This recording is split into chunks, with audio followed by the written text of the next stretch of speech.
सो आज हम स्टार्ट करते हैं यूनिट 4 केमिकल काइनेटिक्स। कुछ रिएक्शंस हमारे पास जो लैब में हम परफॉर्म करते हैं कुछ स्लो होती हैं और कुछ रिएक्शंस फास्ट होती हैं। इस चैप्टर में हम डिस्कस करेंगे कि उन रिएक्शंस का रेट क्या होता है। जैसे कि हमारे पास यहाँ पे अल्कोहल की कंबशन है, आप देखेंगे कि अल्कोहल की कंबशन काफ़ी फास्ट है।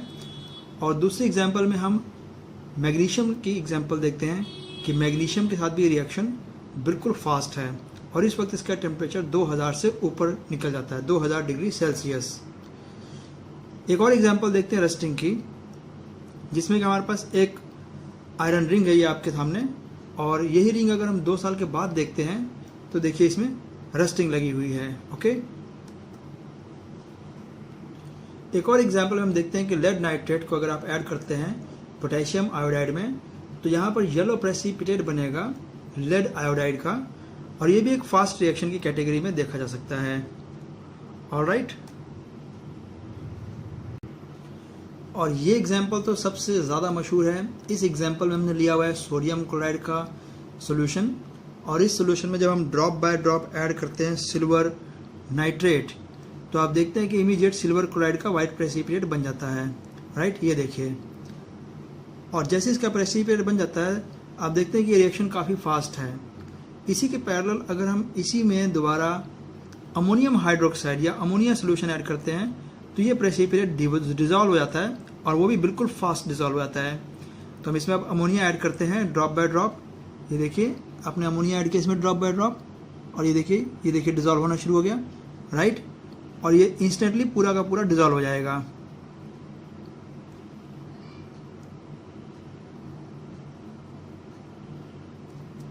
That's all. तो देखा आपने कि ये पूरी तरह डिजॉल्व हो गया और ये रिएक्शन जो है फास्ट रिएक्शन की कैटेगरी में आती हैं।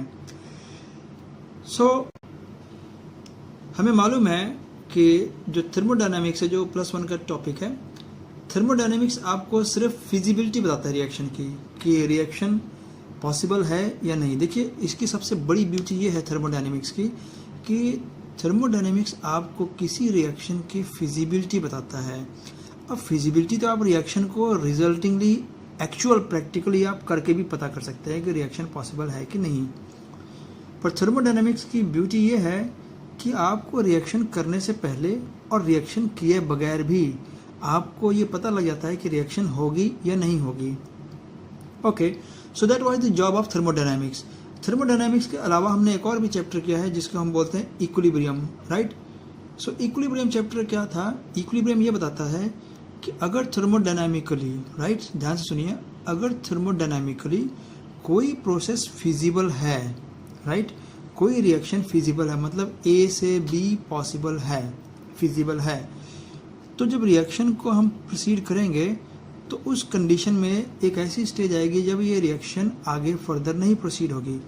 तो उस कंडीशन में ए और बी की क्या क्या कंसंट्रेशंस होंगी, या इसको सिंपल भाषा में ऐसे कह दें कि इक्विलिब्रियम ये बताता है कि जो फिजिबल रिएक्शन है वो कितनी फिजिबल है, हाउ मच फिजिबल। ठीक है, मतलब कि सारी रिएक्शन 100% कभी नहीं होती हैं, तो कितने % प्रोसीड होती हैं वो हमें इंफॉर्मेशन मिलती है इक्विलिब्रियम से। और अब जो हम चैप्टर कर रहे हैं केमिकल किनेटिक्स, केमिकल किनेटिक्स इन दोनों को ज्वाइन करता है। केमिकल किनेटिक्स आपको ये बताता है कि जो रिएक्शन फिजिबल था वो रिएक्शन एक्चुअल में कितने टाइम में होगा। राइट, सो केमिकल किनेटिक्स जो है हमारे लिए बड़ा स्पेशल है क्योंकि ये टाइम के बारे में बात करता है। थर्मोडायनामिक्स टाइम के बारे में कोई इन्फॉर्मेशन नहीं देता है, ऐसे ही इक्विलिब्रियम में हमें कोई इन्फॉर्मेशन नहीं देता है। सो डेफिनेटली केमिकल किनेटिक्स में आप टाइम के साथ कंसर्न होंगे। राइट, तो हम इसके सबसे पहले एक सिंप्लीफाइड इसकी एग्जांपल देखते हैं। तो ये एग्जांपल हमारे पास है, एक हाइपोथेटिकल एग्जांपल। सपोज कीजिए आप किसी रिएक्टेंट को, किसी भी रिएक्टेंट को किसी प्रोडक्ट में कन्वर्ट करते हैं। राइट, तो डेफिनेटली इसके लिए कुछ टाइम लगेगा। हम क्या करेंगे, हम रिएक्टेंट की कंसंट्रेशन जो है वो इनिशियल वैल्यू में पता कर लेंगे रिएक्शन प्रोसीड करने से पहले। Okay, meaning before the mixing of the reactants.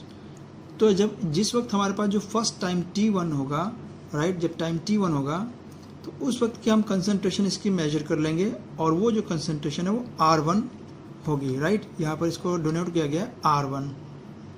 Right, और प्रोडक्ट्स उस वक्त नहीं बनेंगे, या अगर हमने स्टार्ट किया जस्ट तो during the starting time P1 की वैल्यू बहुत कम होगी, पर वो एक तरह से इनिशियल कंसंट्रेशन होगी या कोई और कंसंट्रेशन होगी किसी भी टाइम पे ड्यूरिंग द रिएक्शन प्रोसीजर। जब रिएक्शन स्टार्ट हो चुका है तब भी हम इसको मेजर कर सकते हैं किसी भी टाइम T1 पे। ओके, सो अब इसमें एक चीज़ बड़ी स्पेशल है कि आप इसको टाइम T1 पे मेजर करेंगे और टाइम T2 यानी कि थोड़ी देर बाद 5 मिनट, 10 मिनट, 20 मिनट, 1 घंटे के बाद आप दोबारा इनकी कंसंट्रेशन ले लीजिए। तो क्या हम यहाँ से ये पता लगा सकते हैं कि इसमें कितनी कंसंट्रेशन में चेंज हुआ है या इसमें कितना चेंज हुआ है? Obviously yes. तो उस चेंज को हम रिप्रेजेंट करेंगे इस सिंबल से, डेल्टा से, राइट। डेल्टा सिंबल का मतलब हमेशा ही फाइनल माइनस इनिशियल होता है, चाहे ये सब्ट्रैक्ट करके रिजल्ट नेगेटिव आए चाहे पॉजिटिव आए, पर डेल्टा वर्ड मीनिंग है चेंज के लिए, और ये चेंज हमेशा फाइनल में से इनिशियल माइनस करके आएगा, right. So final minus initial, right. तो यहाँ देखिए डेल्टा आर हमने कैसे निकाला है, R2 minus R1, delta P कैसे निकाला है, P2 माइनस P1, और डेल्टा टी निकाला है T2 माइनस T1। एक और भी सिंबल है, वो है ये square brackets, right. In brackets का मतलब होता है कि जो कंसंट्रेशन है वो सिर्फ और सिर्फ मोल पर लीटर में है, मोलैरिटी में है, राइट। सो यहाँ देखिए ये है, इसको हम कैसे पढ़ेंगे, इसको हम पढ़ेंगे change in the concentration of reactant, change in the concentration of the product, right. तो अगर मुझे ये बताना हो कि जो R है यानी कि रिएक्टेंट है वो कितने टाइम में डिसअपियर हो गया या उसका रेट ऑफ डिसअपियरेंस क्या होगा, प्रोडक्ट के लिए हो जाएगा रेट ऑफ अपीयरेंस, क्योंकि प्रोडक्ट अपीयर हो रहा है, राइट। सो कितना सिंपल है ना, देखिए जितना चेंज हुआ रिएक्टेंट की कंसंट्रेशन में divide by the time taken, alright. और ये नेगेटिव साइन जो है वो आपके पास एक परमानेंट नेगेटिव साइन होना चाहिए, राइट। पर ये आपको नेगेटिव साइन एडवांस में लगाने की रिक्वायरमेंट नहीं होगी। वो रिक्वायरमेंट क्यों नहीं होगी, क्योंकि देखिए जैसे मैंने यहाँ पे पहले ही डिस्क्राइब किया हुआ है कि डेल्टा के मतलब ही होता है फाइनल माइनस इनिशियल। अब जब रिएक्शन प्रोसीड होगा तो रिएक्टेंट की जो कंसंट्रेशन है, फाइनल कंसंट्रेशन, वो ऑब्वियसली इनिशियल कंसंट्रेशन से लेस होगी। तो हमारे पास जो ये सब्ट्रैक्ट आएगा ये हमेशा ही नेगेटिव आएगा। तो इसीलिए आपको यहाँ पर नेगेटिव साइन एडवांस में सब्स्टिट्यूट करने की ज़रूरत नहीं पड़ेगी। तो आप इसके लिए नेगेटिव इसी इक्वेशन से निकालेंगे। मेरा कहने का मतलब ये हो गया कि अगर यहाँ पर भी नेगेटिव आ गया और आपने ऑलरेडी एक बाहर नेगेटिव लगा लिया तो आपका रिजल्ट आ जाएगा पॉजिटिव, जो कि गलत है, राइट। तो नेगेटिव साइन इसमें इंटीग्रल जो नेगेटिव साइन है ये मैथमेटिकली इसका कोई लेना देना नहीं है। नेगेटिव का मतलब सिर्फ इतना है कि इसका जो रेट है वो डिक्रीज हो रहा है विद टाइम, ओके। और इसे हम बोलेंगे एवरेज रेट। एवरेज रेट इसलिए क्योंकि आपने जो डेल्टा टी लिया है, अब डेल्टा टी है चेंज इन टाइम, वो 5 मिनट हो चाहे 10 मिनट हो। सपोज करते हैं, मैं इसी एग्जांपल को थोड़ा सा एलेबोरेट करने के लिए ये एज्यूम करते हैं कि मान लीजिए इसकी मोलर कंसंट्रेशन में जो चेंज है वो 5 मोल आ गया है, और इसके लिए जो हमें टाइम लगा है वो लगा है सिर्फ 2 मिनट 5 मोल का चेंज आ गया। तो इसका मतलब ये हो गया कि ऑन एन एवरेज 2.5 मोल का चेंज आ गया है पर मिनट। तो इसका मीनिंग ये होता है कि आप देखेंगे कि 2 मिनट के लिए 2.5 मोल का चेंज आ रहा है पर मिनट। इसका मीनिंग ये होगा कि हर मिनट 2.5 मोल रिएक्टेंट के कंज्यूम होते चले गए, जो कि सही नहीं है, क्योंकि इसका मतलब ये हो गया कि रेट तो कांस्टेंट हो गया। मतलब आप देखेंगे कि 2 मिनट में क्या 2.5 मोल ही खत्म होंगे क्या? ऐसा नहीं होता है, क्योंकि जो रिएक्शन रेट होता है वो इनिशियली बिल्कुल फास्ट होता है, क्योंकि रिएक्टेंट्स की कंसंट्रेशन ज़्यादा होती है। तो थ्योरेटिकली पहले हम ऐसे कैलकुलेट करते थे, जो कि ऑब्वियसली सही नहीं था, राइट। इस तरह की जो रिएक्शन रेट्स हैं इन्हें हम बोलते हैं एवरेज रिएक्शन रेट्स। जैसे हमारे पास rate of appearance of T देखिए, अब ये वैसे ही सेम चीज़ आ गया, और यहाँ पर देखिए स्पेशल पॉजिटिव साइन लगाया गया है। तो क्या यहाँ पर हमें स्पेशल पॉजिटिव साइन की रिक्वायरमेंट है? ऑब्वियसली नहीं। क्यों नहीं है? क्योंकि आपने देखा होगा कि जब हमने प्रेशर पी यानी कि प्रोडक्ट्स का चेंज किया था, तो आप देखिए कि P2 की वैल्यू ऑब्वियसली P1 से ग्रेटर होगी, तो ये डिफरेंस ऑलरेडी पॉजिटिव आएगा, ओके। सो अगर ये ऑलरेडी पॉजिटिव आएगा तो हमें यहाँ पे अलग से पॉजिटिव साइन सब्स्टिट्यूट करने की रिक्वायरमेंट नहीं होगी, राइट। सो कंसंट्रेशन जो हमारे पास आएगा वो हमेशा ही फाइनल माइनस इनिशियल चेंज करके आएगा। सो थ्योरेटिकली अब हमारे पास इसके लिए रीज़न क्या है कि हम यहाँ पे एडिशनल माइनस सब्स्टिट्यूट करना चाहते हैं। ये माइनस इसके लिए नहीं लगाना है, राइट। इस माइनस का पर्पस सिर्फ ये है, रेट। रेट देखिए, रेट कभी भी नेगेटिव नहीं हो सकता। रेट माने किसी चीज़ की कंजम्पशन। अगर किसी भी चीज़ की कंजम्पशन या विद टाइम वेरिएशन, जिसको आप बोलते हैं कंजम्पशन विद टाइम और वेरिएशन विद टाइम, रेट कभी भी नेगेटिव नहीं हो सकता है। रेट कम से कम ज़ीरो हो सकता है, ज़ीरो से नीचे नहीं जाएगा, लेकिन कंसंट्रेशन में आप चेंज नेगेटिव दिखा रहे हैं तो इस नेगेटिव का मतलब होता है सिर्फ रेट कम हो गया है या रेट डिक्रीज हो गया है, राइट। सो कंसंट्रेशन कभी नेगेटिव नहीं होती है।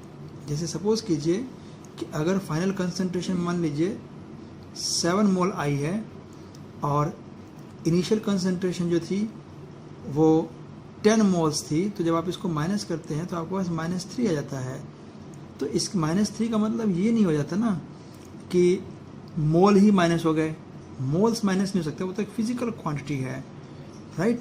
और वो मैटर है, मोल है, so it is not possible कि वो नेगेटिव हो जाए, राइट। सो ये जो -3 है ये सिर्फ ये इंडिकेट करता है डिक्रीज, राइट। इसको बोलेंगे डिक्रीज बाय 3। और इसे हमने लिखना कैसे है, इसे लिखने के लिए हम इसको एक प्लस बना लेते हैं इस तरीके से।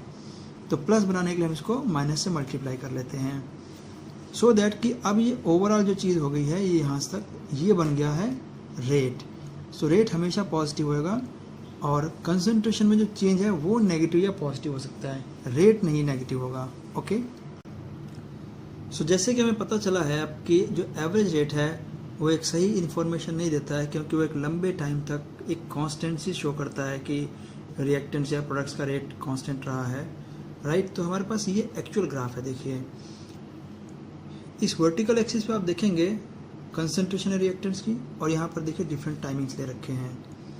हमने यहाँ पर इसका ओरिजिनल कंसंट्रेशन मार्क कर दिया R1, जिस वक्त टाइम 0 था उस वक्त इसकी कंसंट्रेशन R1 थी। सो R1, R2 जो है वो सेकेंड टाइम पर थी। तो जिस वक्त T1 टाइम था, राइट, T1 टाइम पर ये कंसंट्रेशन R थी। प्लॉट कैसे करना है, आप यहाँ पर टाइमिंग्स प्लॉट कर लेंगे, T1, T2, right, T3, T4 and so on. 1 second, 2 second, 3 second ऐसे जो भी है, या मिनट्स में। तो आप इस पॉइंट से, मतलब आपके पास डिफरेंट सिचुएशन पे आप कंसंट्रेशन मेजर करते जाएंगे और ये आपके पास कंसंट्रेशन प्लॉट हो गया, राइट। और आप इस कंसंट्रेशन को ऐसे मेजर करते हैं वर्टिकल लाइन से, हॉरिजॉन्टल लाइन से, तो आपके पास ये एक लाइन बन जाएगी, ओके। सिमिलरली एक टाइम T2 पर कंसंट्रेशन थी R2, हमने वो भी मेजर कर लिया। अब देखिए आप क्या करेंगे, यहाँ से T2 और T1 का डिफरेंस निकाल लेते हैं और R1 और R2 का डिफरेंस निकाल लेते हैं, साथ माइनस साइन लगा देते हैं और इसे आप बोलते हैं एवरेज रेट, राइट। सो ये है एवरेज रेट। इसका मीनिंग ये हो गया कि क्या यहाँ से यहाँ तक क्या रेट कांस्टेंट रहा? ऑब्वियसली कांस्टेंट नहीं रहा है, क्योंकि कांस्टेंट के ग्राफ जो है वो स्ट्रेट लाइन आते हैं, राइट। और ये ग्राफ जो कर्व हो रहा है, इसका मतलब यहाँ पे देखिए कि इस पॉइंट से देखिए यहाँ से कंसंट्रेशन को R1 पहुँचने में सिर्फ इतना टाइम लग गया, राइट। तो एक बड़ा लीप देखिए यहाँ से ना, बड़ा गैप, इतनी कंसंट्रेशन डिक्रीज होने के लिए इसको सिर्फ इतना टाइम लगा। लेकिन आप देखते हैं कि जब यहाँ से मैं दोबारा इतनी ही कंसंट्रेशन फर्दर और मैं डिक्रीज कर देता हूँ, तो आप देखते हैं कि टाइमिंग यहाँ से कितना लग गया इस पॉइंट से। तो इसके लिए आप देखें ये वाला कंसंट्रेशन आ गया, ये टाइमिंग आ गया इसके लिए, राइट। तो आप देखते हैं कि ये टाइमिंग आ गया, टाइमिंग देखिए कितना ज़्यादा बढ़ गया। और फिर जब मुझे यहाँ से दोबारा फिर से उतना ही लीप दोबारा लेना हो इस तरीके से, तो आप देखते हैं कि टाइमिंग देखिए कितना ज़्यादा टाइमिंग आ गया, राइट। तो इसका मतलब ये हो गया कि जो रेट है रिएक्टेंट का वो टाइम के साथ साथ चेंज भी होता जा रहा है। तो अगर मैं इसको एक लंबे टाइम तक 5-10 मिनट के लिए अगर बोलता हूँ कि ये रेट एवरेज इतना आया है, तो डेफिनेटली वो इन्फॉर्मेशन रॉन्ग हो गई है, क्योंकि रेट हर समय चेंज हो रहा है। तो उसके लिए हमें जो रेट चाहिए वो है इंस्टेंट रेट। तो इंस्टेंट रेट आपको यहाँ से दिख जाएगा। जितना ज़्यादा इसका कर्व स्टीप होगा, ऐसे खड़ी पहाड़ी जैसा, जितना ज़्यादा इसका कर्व स्टीप होगा उतना ही ज़्यादा उसका रेट हायर होगा, और जितना ज़्यादा देखिए यहाँ पे फ्लैटनेस आ जाएगा उतना रेट कम हो जाएगा, राइट। सो दैट मीन्स कि इस पार्ट पर रेट हाईएस्ट होगा और यहाँ पर लोवेस्ट रेट हो जाएगा। तो रेट हम निकालते कैसे हैं, इसके लिए एक बहुत ही सिंपल मैथमेटिकल मेथड है। वो तरीका ये है कि आपने जिस पॉइंट पर रेट निकालना है, जिस टाइम में, फॉर एग्जांपल मैं वैसे समझाने के लिए एग्जांपल लेता हूँ। सपोज कीजिए कि आप चाहते हैं कि आपको इस टाइम पर आपको रेट पता लगे, तो आप सिंपली इस टाइम से एक लाइन ऐसे ड्रॉ करेंगे जो इस कर्व को इंटरसेक्ट करेगी, राइट। और फिर आप इस पॉइंट पर जहाँ पे इस कर्व को इंटरसेक्ट किया था, आप इस पॉइंट पर एक स्ट्रेट लाइन ड्रॉ करेंगे। सो ये स्ट्रेट लाइन कुछ इस तरीके से निकल जाएगी और ये ऐसे बैक चली जाएगी, राइट।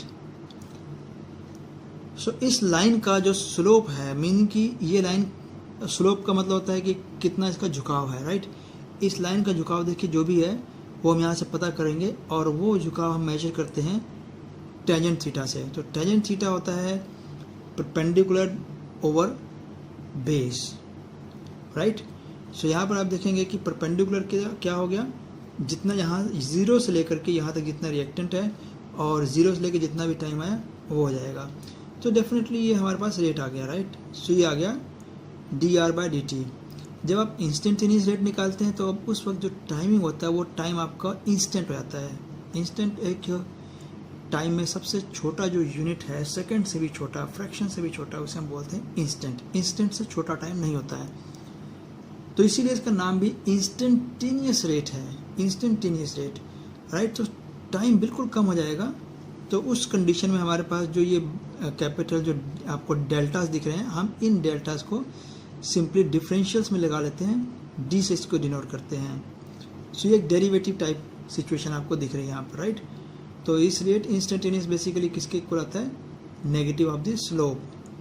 अच्छा, दूसरा हम इसमें एक और पॉइंट लेते हैं। जैसे हमें यहाँ पर रेट पता लग गया, अब सपोज कीजिए मैं इस पॉइंट पर रेट निकालना चाहता हूँ T1 पे, तो T1 ने यहाँ पर इंटरसेक्ट किया, राइट।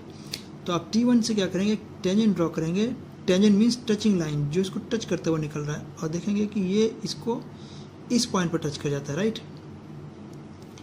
तो आप नोटिस करेंगे कि रिएक्शन में चेंज देखिए, रिएक्टेंट की इतना आ गया, और टाइम में चेंज इस बार कम है। पहले जो हमने पिछले एग्जाम्पल है उसके मुकाबले में यहाँ पर टाइमिंग कम है, डेफिनेटली रेट ज़्यादा हो गया। और ऐसे जब आप यहाँ पर और फर्दर देखेंगे तो आप देखेंगे रेट और ज़्यादा हायर हो जाएगा इस तरीके से, राइट। सो इस तरीके से आप टेंजेंट्स ड्रॉ करेंगे। जिस भी टाइम में आपको रिएक्शन का रेट पता करना है इंस्टेंट, उसके लिए आप उस पर्टिकुलर पॉइंट पर एक टेंजेंट ड्रॉ करेंगे जो कि रिएक्टेंट्स के एक्सिस को और टाइम एक्सिस को इंटरसेक्ट करेगा। तो आप उस वक्त जो रिएक्टेंट की कंसंट्रेशन है और जो टाइमिंग की कंसंट्रेशन है उसका रेशियो ले लीजिए, and that ratio will be your instantaneous rate. Same experiment आप प्रोडक्ट्स के लिए भी कर सकते हैं।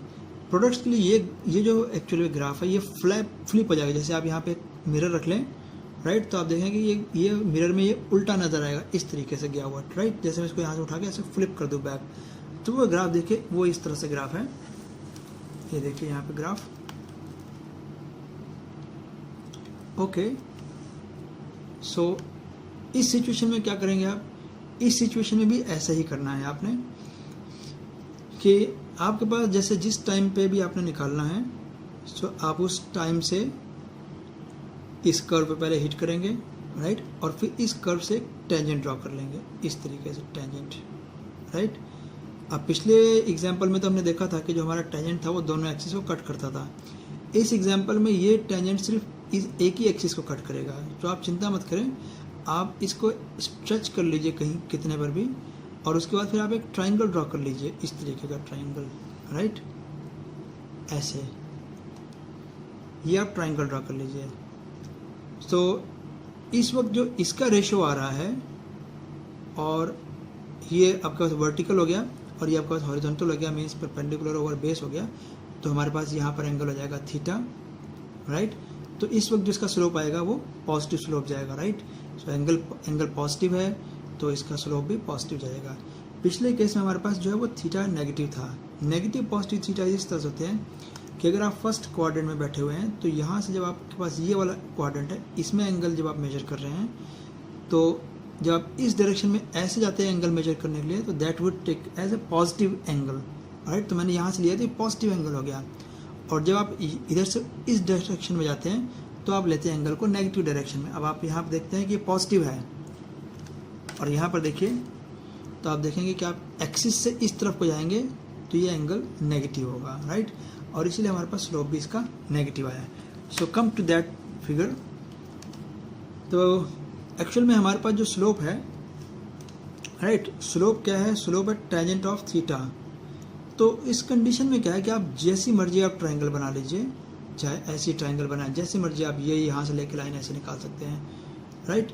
सो आपके पास जो भी स्लोप के पॉइंट्स आएंगे उस कंडीशन में थीटा तो वही रहेगा, थीटा नहीं चेंज होने वाला, ओके।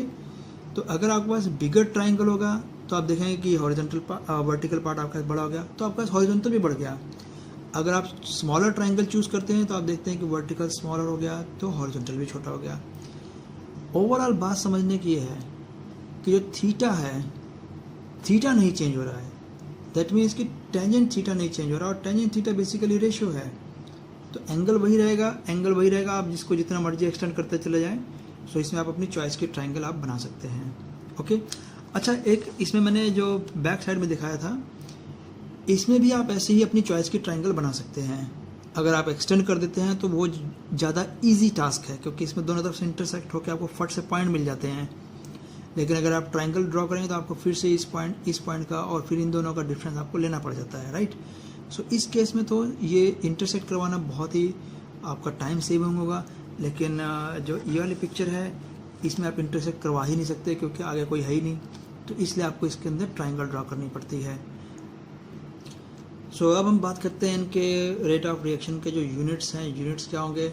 यूनिट्स देखिए बहुत ही सिंपल है। जो आपके पास रेट ऑफ द रिएक्शन था, चाहे इंस्टेंटेनियस हो चाहे एवरेज हो, वो आप देखते हैं कि जितना चेंज हुआ है कंसंट्रेशन ऑफ रिएक्टेंट या प्रोडक्ट में over concentration of over change in the time period, right. और ये ब्रैकेट का मतलब था मोल्स पर लीटर, तो इसका जो यूनिट होने चाहिए वो होना चाहिए मोल पर लीटर, जो कि है वो तो है ही है, और साथ ही अब पर सेकंड भी आ जाएगा, राइट। सो ये है हमारे पास रेट के यूनिट। लेकिन ये तभी यूज़ हो सकता है जब आपके पास ये कंसंट्रेशन हो लिक्विड के केस में, तो आपके पास वहाँ पे मोल पर लीटर होगा। अच्छा, अगर हमारे पास गैशियस रिएक्टेंट्स हैं, गैशियस प्रोडक्ट्स बन रहे हैं, तो उस वक्त जो कंसंट्रेशन है वो आप लेते हैं प्रेशर के टर्म्स में। क्यों लेते हैं प्रेशर के टर्म्स में, हम वो भी देख लेते हैं विद इन ए मिनट। उसकी वजह देखिए ये है, वजह बहुत सिंपल है। हमें पता है कि PV equals to nRT, alright. अब अगर आप यहाँ से P देखेंगे तो P आपको आ जाता है N/V times R times T, और number of moles per unit volume हो गया कंसंट्रेशन। तो मैं इसको लिख सकता हूँ, ये देखिए, concentration times the gaseous constant times the temperature, it is equal to P। अब अगर आपके पास रिएक्शन में टेम्परेचर भी कांस्टेंट है, राइट, और रेट ऑफ रिएक्शन आपने पढ़ा, सॉरी ये यूनिवर्सल कांस्टेंट है, इस केस में R भी कांस्टेंट है, टेम्परेचर ऑलरेडी कांस्टेंट है, ये भी कांस्टेंट है, तो डेफिनेटली जो भी आपके पास यहाँ पर कंसंट्रेशन आ रही है वो ऑब्वियसली वेरी कर रही है डायरेक्टली प्रेशर के साथ में। और क्योंकि गैस के लिए मुझे मोलैरिटी पर लीटर, मोल्स पर लीटर निकालना ज़्यादा डिफिकल्ट टास्क है as compared to looking at your pressure gauge. Pressure gauge आपको इंस्टेंटली प्रेशर की वैल्यू दे देगा। तो इसलिए जो गैशियस रिएक्टेंट एंड प्रोडक्ट्स होंगे उसके लिए हम मोलैरिटी ना लेकर के हम प्रेशर सेलेक्ट करेंगे। Why? Because pressure is more easier than molarity to take the reading, right. So इस करके इस केस में हमारे पास एटमॉस्फेयर पर सेकेंड हो जाएगा, right. That was all about the rate of reaction.